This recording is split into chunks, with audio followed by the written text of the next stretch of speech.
Сәлематсыздар ма, құрметті көрермендер. Бүгінгі тұлғалар тағылымы хабарының кезекті санын бастаймыз. Хабардың тақырыбы Бауыржан Момышұлы ұлтымыздың рухани қаһарманы. Студия қонағы Қазақстан Республикасының ұлттық ғылым академиясының академигі, Абай атындағы Қазақ ұлттық педагогикалық университеті ректорының кеңесшісі, Бауыржан Момышұлы мұрасы қоғамдық қорының президенті Нәрібаев Көпжасар Нәрібайұлы. Қош келдіңіз аға. Сөз сізде. Рахмет.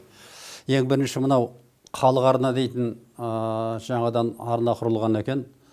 Мен өте қуанышпен қарсы алдым. Бұл өте халыққа, елге керек нәрсе. Оның ішінде мынау тұлғалар тағылымы дейтін хабар бар екен, серия. Ол өте өзекті мәселе.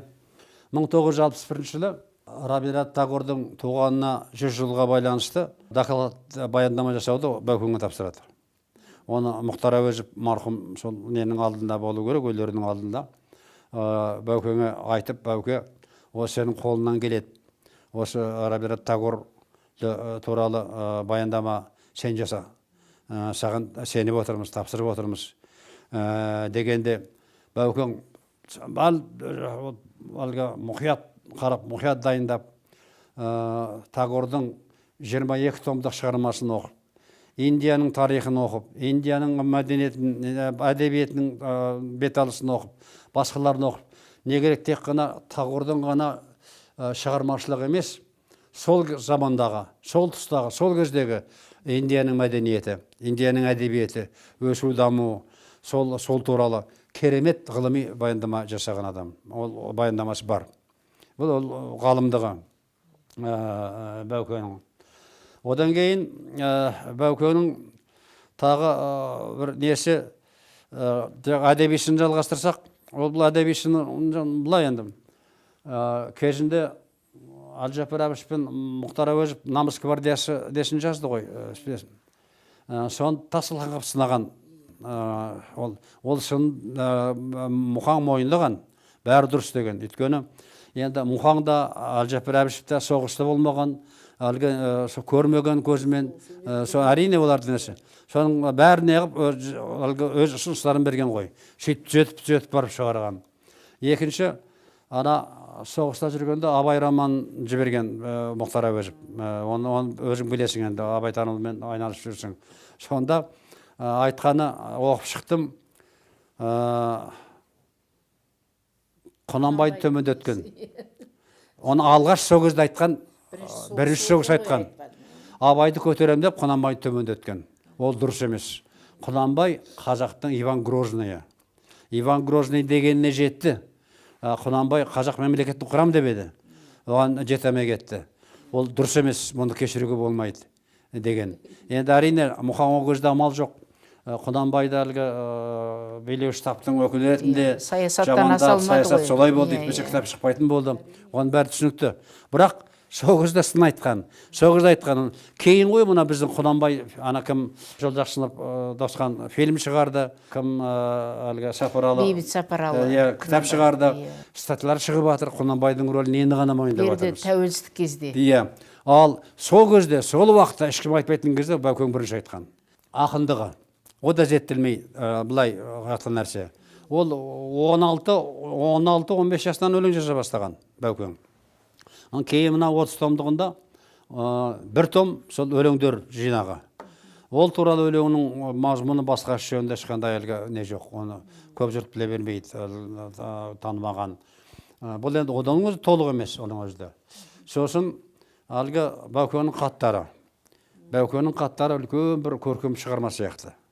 Әрбір хатының өзі орысшасы бар, қазақшасы бар. Орысшасы одан өткен керемет, тілі керемет. Қазақшасы одан өткен эпистоларлық жанр деп айтамыз ғой. Ол 30 томдықта 5 том хаттары. Сол хаттар жөнінде, сол жанр жөнінде Баукеңнің соны зерттеп, шығарып, дәріптеп жүрген сол жақ қалып бара жатыр. Зерттеушілер керек қой. Зерттеушілер керек енді. Сосын кімнің ұстаздығы. Жаңа академияда 5 жыл дәріс берген ғой. 50-55 жылдары. Баукеңнің оқып шыққан сол сөөрдегі әскерилер көбісі генерал болып кетті. Ұстаз ретінде, лектор ретінде керемет жақсы көрген. Галушко дейтін генерал сол кезінде тыңдаған Баукеңді академияда. Сол академияның ұжымы да, тыңдаушылары да, мұғалімдер де жақсы көретін дейді. Оның мінезіне байланысты адалдығы, тазалығы, біліктілігі, білімділігі. Баукең лекция оқығанда, мысалы дейді, тактика болсын, стратегия болсын, көбінесе әлгі лекциясын, конспекциясын оқымай, схемамен түсіндіретін дейді. Оны әр уақытта схема болатын дейді. Сол схема бойынша әйтеуір әлгі көрнекті, түсінікті, сондай түсіндіріп беретін дейді. Сосын өзінің соғыс тәжірибесіне көптеген мысал келтіретін дейді. О да жеткілікті, дәйекті болатын дейді. Біз өте жақсы көретінбіз бұл кісіні дейді. Сосын бұл кісі анау жас кезінде де дәріс берген. 28-30 жылдары Сарысу ауданында алғашқы мектеп ашылып, сонда сол мектепте мұғалім болып 2 жылдай сабақ берген, 1,5-2 жылдай мұғалім. О жағы да айтылмай жатыр, көп айтылмайды. Ұстаздығы. Баукең банк қызметкері. Банкте, Шымкентте, Алматыда жұмыс істеген. Ленинградта академияның 1 жыл оқып тауысыған. Банк академиясының. О жағы да айтылмай жатыр. Бұны айтылмаған нелер әлі толып жатыр. Зерттелуді қажет етеді ғой енді. Тексеруді қажет етеді. Келер ұрпаққа енді бұның бәрі бір өзі аманат қой енді. Аманат болашақ неге. Тамаша әңгіме айтып жатырсыз аға. Енді осы Бауыржан Момышұлы қоғамда өзіне лайықты атағын алды ма, бағасын алды ма? Халық арасында бағасын алды. Қарапайым халық арасында. Бірақ жалпы қоғамда билік деңгейінде еленбей кетті. Лайықты өзінің атағында алған жоқ, атында алған жоқ. Ол енді жағы ұлтшылығына байланысты болды, басқасына байланысты, турашылығына байланысты болды. Бұл кісі мынау билікте отырғандардың атын атамаса да әлгі сынды көп айтатын. Ана өзінің дәрежесіне сай емес азаматтар болса, оны көзін айтатын. Одан қорықпайтын, одан ұялмайтын, бірақ шындықты айтатын. Шыңғыртып тұрып шындықты айтатын. Содан жақпады, сондықтан ғой. Бұл кісі енді әлгі Советтер одағының батыр атағына 3 рет ұсынылды. 2 рет соғыс кезінде ұсынылды. 42 жылы Абусайында ғой деймін. Серебряков дейтін командующий дивизияның командирі керемет мінездеме беріп ұсынған болатын. Ол аяқсыз қалды. 44 жылы тағы ұсынылды. Ол аяқсыз қалды. Одан кейін мынау осы өмірде отставкаға шыққаннан кейін, елге келгеннен кейін қазақтың үлкен азаматтары 2 мәрте социалистік еңбеккерлері Жазылбек Қуанышбаев, Ыбырай Жақаев, геройлар сынды Балауынғар сыныбы дейтін бар, Талғат Бегелдинов, сол ақсақалдар қол қойған қат кеткен болатын. Сол қат кетіп Кремльге. Оған Демеш Ахметович араласқан көрінеді. Ол кісі сұраған көрінеді. Беру керек деп. Лайықты адам деген сияқты. Бірақ Политбюрода қаралатты. Политбюрода Гречки дейтін ол кезде қорғаныс министрі. Только через мой труп аралары. Өйткені Гречка соғыс кезінде онша көп ерлік көрсеткен адам емес, көп қатынаспаған, кейін шыққан адам. Оны айтқан кезінде Баукең. Содан жақпаған, онда паркетіне генерал деген бе, сондай бірдеңесі бар. Сондай кедергілерменен уақытында алмады. Енді Құдайға шүкір кейін елбасымыз араласып, Нұрсұлтан Әбіш араласып, ана Кеңес одағының ең соңғы кезінде, өмір сүріп жатқан кезінде, сол 90 жылы алып берді ғой. Содан кейін енді жалпы менің бір айтатыным тек қана Баукең емес, басқа ірі тұлғалар да өзі мынау мерейтойлары болады, 100 жылдығы болады, басқасы болады. тиісті дәрежеде аталып өтпей жатыр. Бірақ дегенмен де аға, мынау Бауыржан Момышұлының мұрасы атты қоғамдық қордың қызмет жасап атқаны белгілі. Осы қор туралы мәлімет беріңізші. Бұл енді Жасап жатыр. қордың өзі тарихы былай болды. Жаңа Баукенің 100 жылдығы өтті. Одан кейін ат естілмей қалды. Не анда жоқ, не мында жоқ, не әлгі ат естілмейді. Сөгенше 100 жылдығы бітті.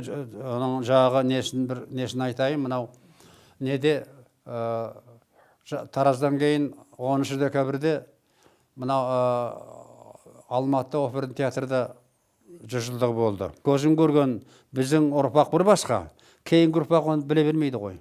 Сол кейінгі ұрпаққа біз кейде патриоттық тәрбие деп жатамыз, ұлттық тәрбие деп атамыз.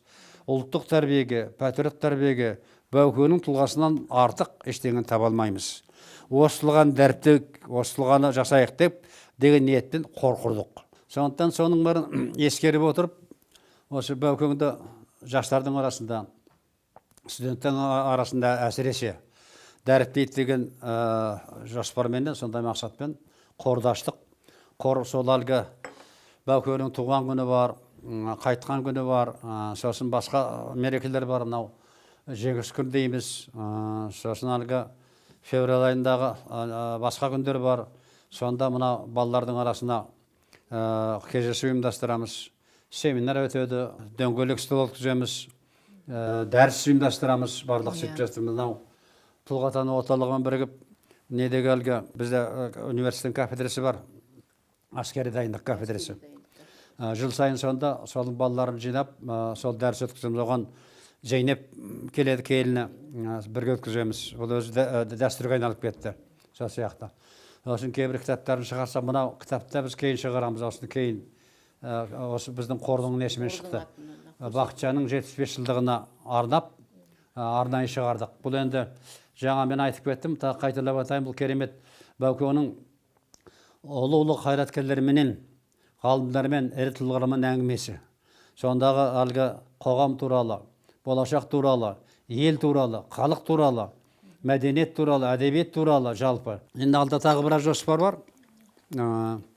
Біраз еңбектерін аударсақ па деген ойымыз бар.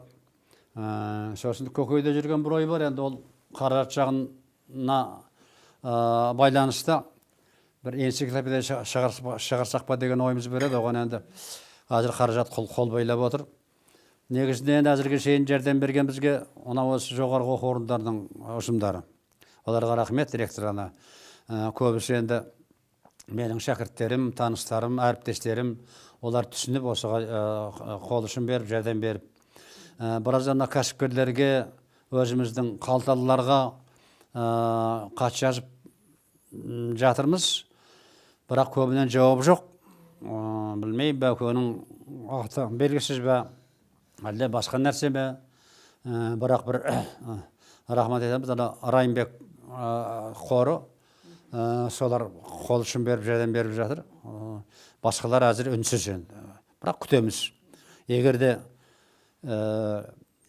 жағдай келіп жатса, қолымыз жетіп жатса, жағандай қаражат болып жатса, әрине бір энциклопедия шығарсақ дұрыс болар еді Баукен туралы. Өйткені оған лайықты. Енді аға, бүгінгі сіздің әңгімеңізден көптеген тамаша мәліметтер алдық Бауыржан атамыз туралы. Өткен жылы 17-ші жылдың сәуір айында елбасымыздың болашаққа бағдар рухани жаңғыру деген үлкен бір мақаласы шықты ғой, сол халыққа үлкен сілкініс әкелді. Сонда осы ірі тұлғалар ұлттық кодымызды жаңғыртады деген ой бар еді. Сол бүгінгі сіздің әңгімеңізден Бауыржан Момышұлының жасаған ерлігі, рухани ерлігі, халықтың жадында ол сөзсіз қалады. Жас ұрпаққа көп аманат ететін ойларыңызды айттыңыз. Біз соған тәнті болып отырмыз. Енді бір сұрағым бар еді аға. Бауыржан Момышұлы атында қандай нысандар бар біздің осы мемлекетімізде? Жаңа елбасының несін айтып кеттің, рухани нерді елбасының Баукенді неған елбасының сөзі жаным. Отанын Бауыржан Момышұлындай сүйген, елжандылықты Баукеңдей өнеге етіп қалдырған қаламгер сирек шығар дейді. Осы Баукеңнің сөзі. Бәрімізде туған елімізге, сүйікті отанымызға Бауыржан Момышұлындай еңбек етіп қызмет жасай білейік дейді. Ол әлгі Нұрекеңнің елбасының берген бағасы Баукеңе. Енді айтып кеттім сөзімде, халық арасында, қарапайым ел арасында Баукеңнің абыройы өте жоғары. Сондықтан облыс, ел жерде Баукең атындағы нысандар аз емес көп. Ең бірінші айтарым, 5 қалада керемет ескерткіш бар. Алматыда ескерткіш ашылды 2010 жылы. Одан бұрын Таразда ашылған драма театрының жанында жақсы ескерткіш. Астанада ашылды үлкен ескерткіш. Сосын өзінің елі туған жер Жуалыда бар, жақсы ескерткіш осындай. Сосын Шымкент қаласында бар. Бұлар енді әлгі өзі Баукеңнің тұлғасына сай келетін, өзінің несіне пішініне лайықты жасалған керемет жақсы ескерткіштер. Мүсіндер бір 28, 29, 30-ға жақын мүсін. Мектептерде, кітапханаларда, басқа жерде. Бірақ ең бірінші айтарым, осыдан қайда 40 жыл бұрын ба, 30 жыл бұрын ба әлгі Евгений Вучетич дейтін халық скульптуры бар Кеңестер одағындағы. Соғысын жасаған, бронзадан жасаған бюст Баукеңнің мүсіні, керемет мүсін. Осыған шейін классический мүсін деп айтуға болады. Баукеңнің ескерткіші анау Мәскеудің түбінде Балақаламыз шашсының жанында ашылған. Баукеңе сонан кейін Панфиловқа екеуінің үлкен ескерткіш бар жасалған. Баукеңнің атында 25-26 мектептің аты берілген Баукең. Оның біреуі әлгі Мәскеудегі 223-ші мектеп Баукеңнің атында. Баукеңнің сонда кішкене музейі бар, класы бар, басқасы бар. Баукеңнің атын дәріптеп жүрген бір мектептің біреуі сол. Ал енді Баукеңнің әлгі музейлері, негізгі музей Жуалыда, туған жерінде. Өте жақсы музей, кең.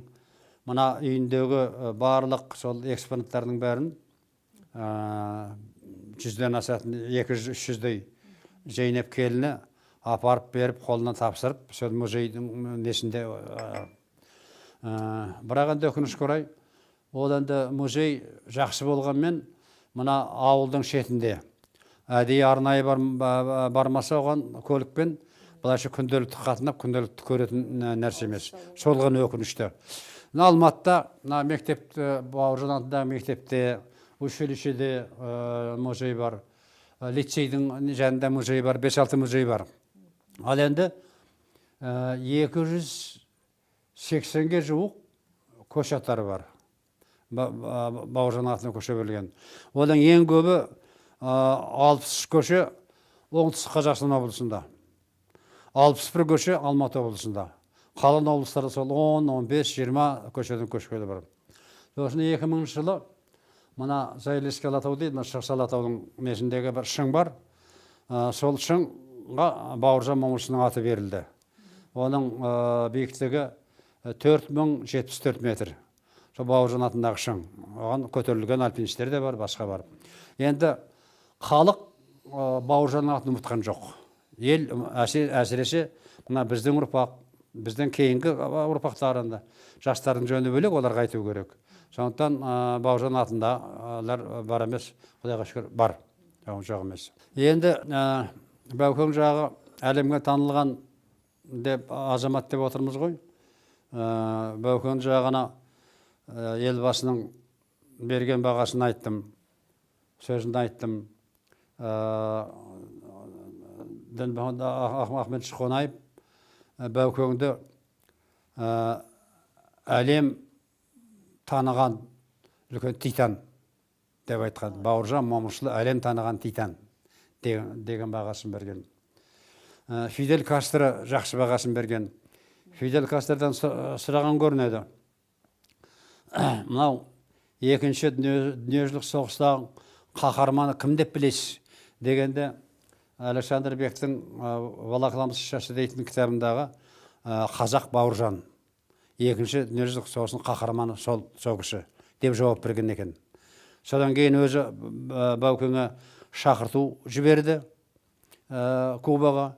Бұл кісі алғаш 10 күн деп отырып, бір ай болып Кубаның әскери нелерін аралап, оларға лекция оқып, оларға әңгіме өткізіп, ол кезде Рауль Кастроның мен бірге болып, бірге жүріп келгеннен кейін Куба әскерлері дейтін кітап, бір том кітап жазып шығарды.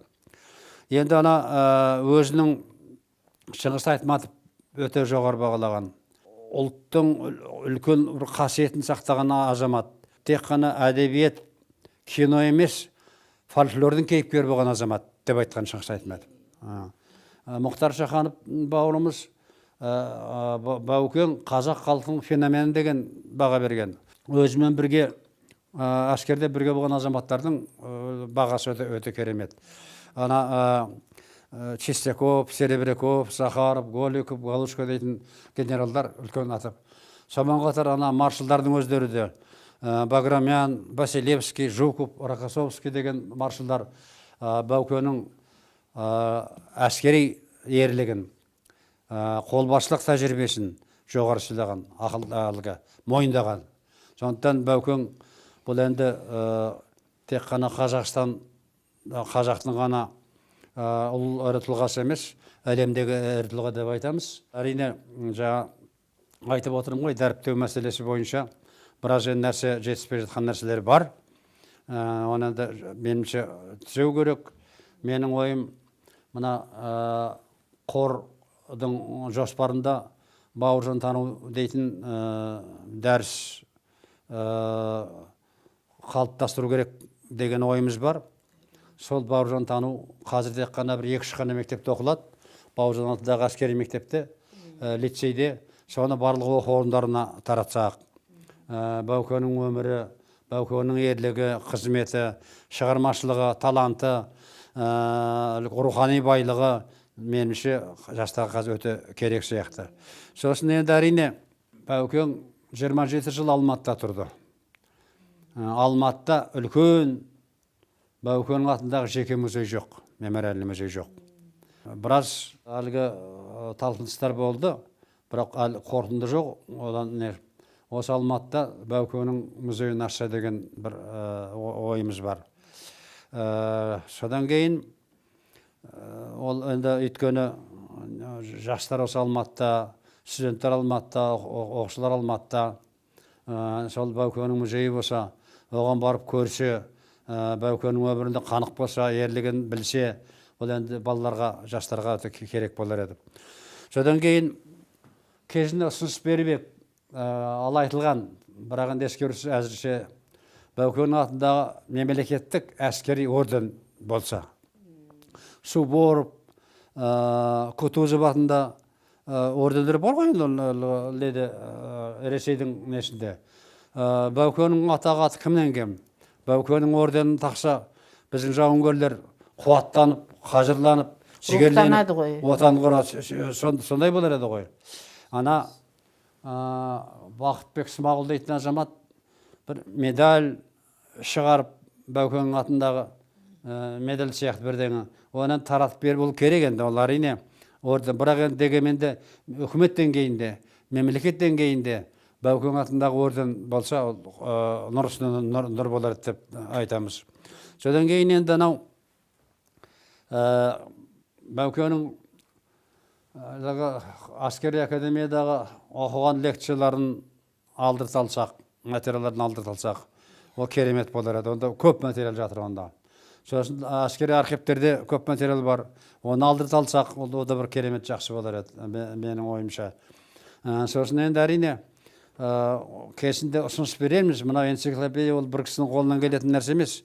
Ол ана мәдениет министрі бар, басқа оқу орындары бар. Сол жалпы бірігіп энциклопедия шығарсақ, Баукең туралы әруақ болатын шығар деп ойлаймын. Бұл енді ойдаған нәрсе деген ұсыныстар. Жақсы аға. Әрине, мынау енді жастарға, халыққа бір жақсы беретін хабар деп ойлаймын. Бәукең туралы біраз мәлімет, белгісіз мәліметтер бар, белгілі мәліметтер айтылды, біраз мәліметтер бар.